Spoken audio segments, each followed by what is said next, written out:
In the early 1970s, despite an increase in property owners' meetings, a regularly published newsletter, and a growing sense of common interest, only small steps have been taken toward formal self-government.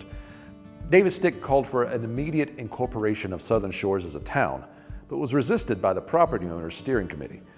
Stick pointed out that while Kitty Hawk Land Company was committed to preserving the natural woodlands and dunes of the area, a successor land company might not have the same objective, and that the vagueness in some of the early oceanfront deeds might permit the building of motels in their community.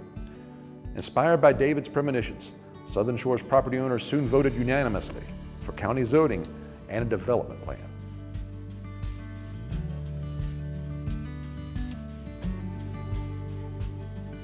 This process encountered many delays, and the final document copied, with only a few minor changes, the development plan which had been followed in Southern Shores since the late 1950s. In November 1973, David Stick revealed the land company's plan for a new community of some 555 acres within Southern Shores. It was named Chickahawk after the early name for the Outer Banks. It covered about 1/5 of all Southern Shores and about 2/3 of the remaining unsold land. Chickahawk lots were to be larger than the Southern Shores average and surrounded by generous open spaces, including the picturesque Cypress Ponds.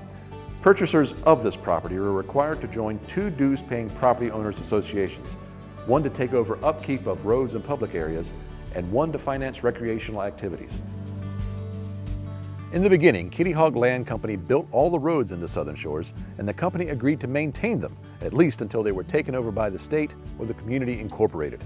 However, as the community had not incorporated, and the Kitty Hawk Land Company was running out of land to sell, the company's responsibility of road, park, and waterway maintenance was coming to an end. Except for the state-built section from the old office of the Kitty Hawk Land Company to the site of the fishing pier, all other roads were part of the Southern Shores development. Though some were dedicated to the county, under state law, counties had neither authorization nor funds to maintain roads. The steering committee needed an organization to accept ownership and provide custodial care for the roads, parks, and waterways. They decided on the formation of a Southern Shores Tax and Special Zoning District that would remain an unincorporated community under county jurisdiction until, ultimately, they could incorporate as a municipality. An ad hoc committee was approved and presented the steering committee with a draft constitution and bylaws for use if a property owners association should be formed. These, as revised by the steering committee and its council, became the model for the initial bylaws for the Southern Shores Civic Association Incorporated.